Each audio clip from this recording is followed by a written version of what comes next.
जब भी आप किसी बैंक एनबीएफसी के माध्यम से किसी प्रकार का कोई भी लोन लेते हैं और बाय चांस आप उस लोन को डिफॉल्ट कर दें, कोई ऐसी परिस्थिति आपके ऊपर आ जाए जिस वजह से आप पे नहीं कर पाएं, उसके बाद में काफी ज्यादा आपको रिकवरी एजेंट्स की कॉल आती हैं, आपको परेशान किया जाता है, आपको डराया जाता है।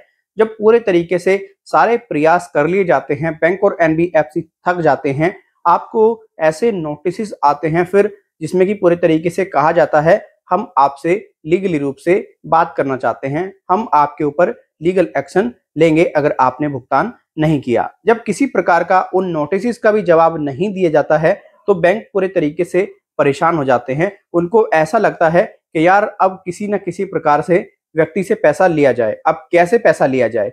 तो कुछ रिकवरी एजेंटों के द्वारा कुछ ऐसे नोटिस बनाए जाते हैं जिसमें कि पूरे तरीके से बताया जाता है कि आपकी फलाना कोर्ट में डेट है, आपको फलाना कोर्ट में आना है, अन्यथा हम आपके ऊपर लीगल एक्शन ले लेंगे, ये कर लेंगे, वो कर लेंगे। अभी मेरे एक सब्सक्राइबर को एक नोटिस प्राप्त हुआ, उन्होंने एक एनबीएफसी से लोन लिया था लगभग 1,35,000 रुपए के आसपास। वो पूरी तरीके से उसका पे कर चुके थे, लेकिन बाकी जो अमाउंट है उनका बचा हुआ था, वो पे नहीं कर पाए थे। तो उनको जो नोटिस प्राप्त हुआ उसमें पूरे तरीके से बताया गया कि आपके पास में 1 महीने का वक्त है, आपके पास में 1 महीने का वक्त है और 1 महीने बाद पूरे तरीके से आप तैयार रहें। आपको हमने फलाना डेट दी है, आप इस डेट को पूरे तरीके से विजिट करें हमारे पास में, अन्यथा हम आपके ऊपर केस कर देंगे। वो डेट कौन सी थी? वो डेट थी 9 दिसंबर 2023। अब ये 9 दिसंबर 2023 जो है वो लोक अदालत की डेट है।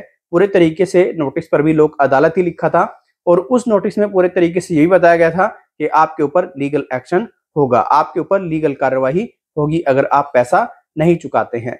अब जब ये नोटिस बंदे को प्राप्त हुआ तो बंदे के माइंड में बहुत सारे क्वेश्चन आ गए। अगर आपको भी नोटिस ऐसा प्राप्त होगा तो आपके माइंड में भी क्वेश्चन ऐसे आ जाएंगे कि क्या हमें जेल हो जाएगी वहां पर जाने में, क्या हमें वहां पर जाना चाहिए, क्या वहां पर हमें नहीं जाना चाहिए, क्या अब पूरे तरीके से लीगल एक्शन हो जाएगा हमारे ऊपर, अब इसमें क्या होगा, क्योंकि मेरा बिजनेस तो पूरी तरीके से ठप हो चुका, मेरा काम तो पूरे तरीके से ठप हो चुका, अब मैं पैसा कहाँ से दूंगा, मैं क्या करूं।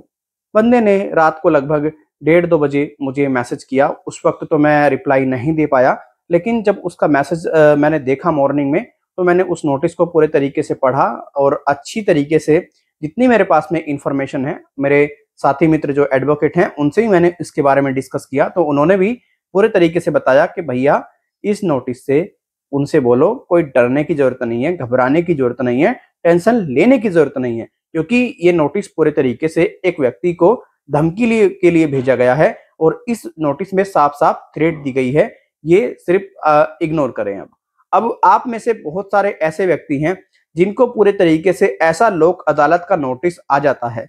अब आपको समझ में नहीं आता कि आपको करना क्या चाहिए। आप पूरे तरीके से टेंशन में आ जाते हैं, आपको बहुत ज्यादा घबराहट हो जाती है, आप बहुत ज्यादा चिंतित हो जाते हैं। आप YouTube पर वीडियोस भी देखते हैं, लेकिन कुछ यूट्यूबर आपको कुछ गाइड करते हैं, कुछ यूट्यूबर आपको कुछ गाइड करते हैं। लेकिन मैं जय जनशक्ति से राहुल निमेश आपको बेहद ही सरल भाषा में समझाने का प्रयास करता हूं, एक आम व्यक्ति की तरह। क्योंकि एक आम व्यक्ति क्या होता है, जो अधिवक्ताओं की लैंग्वेज है वो उसको नहीं समझ पाता।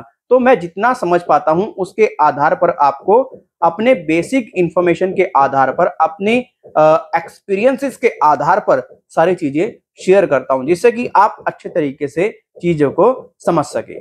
अब देखिए, आपको मैं बताना चाहूंगा, जब भी आपके पास में लोक अदालत का कोई नोटिस प्राप्त होता है, पहले तो आप इस बात को समझिए लोक अदालत क्या है। लोक अदालत में क्या होता है? लोक अदालत में होते ही मध्यस्थता।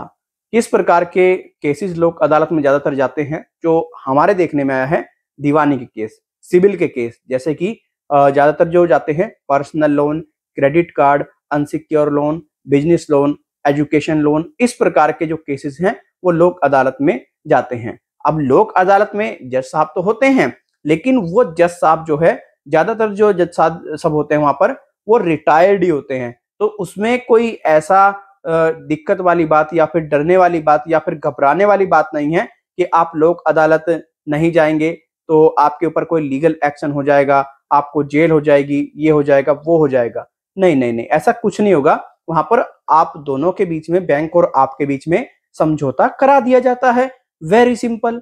ये लोक अदालत का मामला सारा होता है। और इसके अतिरिक्त आप पूरी तरीके से लोक अदालत के नोटिस को इग्नोर भी कर देंगे, वहां पर आप नहीं जाएंगे, कोई आपको जेल नहीं होगी, कोई आपके ऊपर लीगल एक्शन नहीं होगा।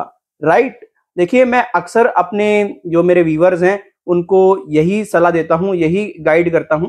अगर आप किसी बैंक एनबीएफसी के माध्यम से किसी प्रकार का कोई भी लोन लिए हैं, अगर आप भुगतान करने में सक्षम हैं, आप जल्द से जल्द पैसा देकर के अपना पीछे छुटा लें। अगर आप भुगतान नहीं कर सकते, आपकी जो व्यक्तिगत प्रॉब्लम बहुत ज्यादा बढ़ती जा रही है, आप बहुत ज्यादा टेंशन में हो, तो पहले तो अपने आप को टेंशन फ्री करें और कोशिश करें पैसा अरेंज करने की। जब आपके पास में पैसा आ जाए, आप पैसा दे दें। राइट। बाकी आप रिकवरी एजेंटों के चक्कर में आकर के रिकवरी एजेंट क्या कह रहा है, क्या हो जाएगा, कुछ नहीं होगा। जितना आप टेंशन फ्री रहेंगे उतना आपका फायदा, आपकी फैमिली का फायदा, आपके रिश्तेदारों का फायदा। क्योंकि बहुत ज्यादा आप टेंशन में आ जाते हो तो घर परिवार वाले भी बहुत ज्यादा चिंतित हो जाते हैं। उनको समझ नहीं आता कि बच्चा किस वजह से टेंशन में है या बच्ची किस वजह से टेंशन में है, वो बहुत ज्यादा चिंतित हो जाते हैं आपको देख करके। तो इसीलिए जब आप टेंशन फ्री रहेंगे तो आप अपने बिजनेस व्यापार को भी अच्छे तरीके से देखेंगे, जो आपकी प्रॉब्लम्स हैं उसको आप सॉर्ट आउट भी कराएंगे प्रॉपर तरीके से। लेकिन जब आप टेंशन में रहोगे तो कैसे आप अपने बिजनेस व्यापार को कर पाओगे, कैसे बैंकों का लोन चुका पाओगे, कैसे किसी एनबीएफसी को पैसा दे पाओगे। जब आप अच्छे तरीके से टेंशन फ्री होकर के कमाओगे तभी तो आप पैसा चुका पाओगे। तो अगर आप किसी बैंक एनबीएफसी के माध्यम से किसी प्रकार का कोई भी लोन लिए हैं और आपको लोक अदालत का लीगल नोटिस आ जाता है, आप चाहते हैं मध्यस्थता करना, आप चाहते हैं समझौता करना, आपके पास में पैसा है तो आप लोक अदालत विजिट कर सकते हैं। अगर आपके पास में पैसा नहीं है, आप समझौता नहीं करना चाहते, तो आपको कहना चाहूंगा मैं यही, आप लोक अदालत विजिट न करें। और काफी ज्यादा व्यक्ति जो है एक बहुत बड़ी शंका में रहते हैं कि लोक अदालत में जाने के बाद में हमारा जो सेटलमेंट है वो 30% में हो जाएगा, हमारा जो सेटलमेंट है वो 40% में हो जाएगा। बिल्कुल ऐसा नहीं है। इसकी कोई गारंटी नहीं है कि आपका जो सेटलमेंट है वो 30-40% में हो जाए। अगर आपका लोन बहुत पुराना है, लगभग आपको 6-7 साल हो चुके हैं, 8 साल हो चुके हैं और आपने लोन नहीं चुकाया, आपका लोन क्रेडिट कार्ड का या फिर पर्सनल लोन है, तो चांसेस हैं कि आपका 20 से 30% में सेटल हो जाए। लेकिन अगर आपका लोन 1-2 साल पुराना है तो कोई चांस नहीं बनता कि लोक अदालत में जाने के बाद में आपका लोन जो है 30-40% में सेटलमेंट होगा। ये आपको मैं क्लियर कट इंफॉर्मेशन प्रोवाइड करा दूं, क्योंकि बहुत ज्यादा यूट्यूब पर भ्रांतियां फैली हुई हैं। कुछ व्यक्ति कुछ बताते हैं, कुछ व्यक्ति कुछ बताते हैं। अभी रिसेंटली कुछ दिन पहले मैंने एक वीडियो अपलोड की थी जिसमें मैंने बताया था कि भाई पूरी तरीके से जो सेटलमेंट होता है वो 30-40% में सेटलमेंट होना पॉसिबल ही नहीं है। कितने समय में? 1 साल में या फिर 6-7 महीने में कोई बैंक एनबीएफसी नहीं करेगा। हाँ, अगर आपका लॉन्ग टाइम हो जाए, लॉन्ग टाइम का लोन हो जाए, आपने नहीं चुकाया है, उसमें तो चांसेस हो सकते हैं। लेकिन मतलब 1-2 साल में या फिर 2-3 महीने में, इतने में तो यार कहाँ सेटलमेंट होगा। तो बंदा कह रहा है अपनी कवरेज को बढ़ा, अपनी नॉलेज को बढ़ा। तो भैया मेरे पास में तो जितनी नॉलेज है उतनी मैं दे देता हूँ।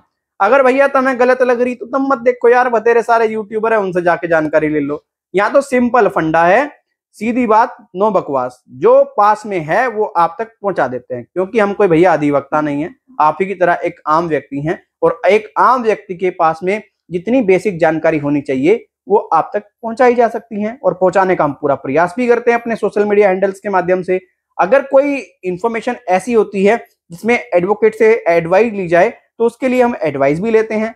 ठीक, तो इसमें तो कोई दिक्कत परेशानी वाली बात नहीं है। राइट।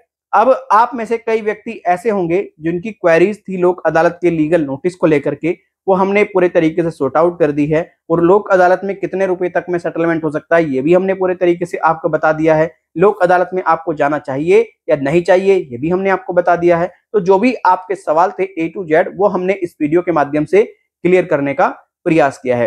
वीडियो आपको अच्छी लगी है, वीडियो हेल्पफुल रही है आपके लिए, तो आप वीडियो को लाइक तो करके जाएंगे ही, सिंपल सी बात है, जरूर लाइक करें। अच्छी नहीं लगी है वीडियो को आप डिसलाइक भी कर दें।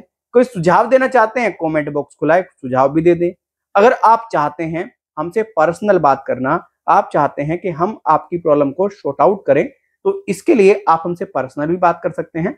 आपको हमारी पेड सर्विस का उपयोग करना पड़ेगा। हमारी पेड सर्विस लेने के लिए आपको हमें ईमेल करना पड़ेगा अपना नाम, अपना मोबाइल नंबर प्लस आपका जो करंट इश्यू है विद एविडेंस। जैसे ही आप हमें मेल करेंगे 24 से 72 घंटे के अंदर हम आपको आपके ईमेल का जवाब दे देंगे और आपको बता देंगे टेलीफोनिकली आप हमसे कैसे एडवाइस ले सकते हैं और आपको हमें कितना चार्ज पे करना पड़ेगा। हम आपको ये भी बता दें कि हमारे प्लेटफॉर्म पर कोई आपको 1000 रुपए, 2000 रुपए, 3000 रुपए, 400-500 रुपए की जरूरत नहीं है पे करने की। बहुत मिनिमम अमाउंट पर हम आपको अच्छी खासी हेल्प प्रदान कराते हैं। अब आप में से कई व्यक्ति ऐसे होंगे जो कि पूरी तरह से ईमेल भेजने में असमर्थ हैं, तो वो हमें पूरे तरीके से हमारे इस व्हाट्सएप नंबर पर अपनी डिटेल्स प्रोवाइड करा सकते हैं। लेकिन ध्यान रखें, व्हाट्सएप करें, मैसेज करेंगे, कॉल करेंगे, कोई रिप्लाई नहीं मिलेगा। तो चलिए अब चलते हैं, फिर मिलेंगे किसी और वीडियो में। अपना ख्याल रखें, अपने परिवार का ख्याल रखें। Thank you so much.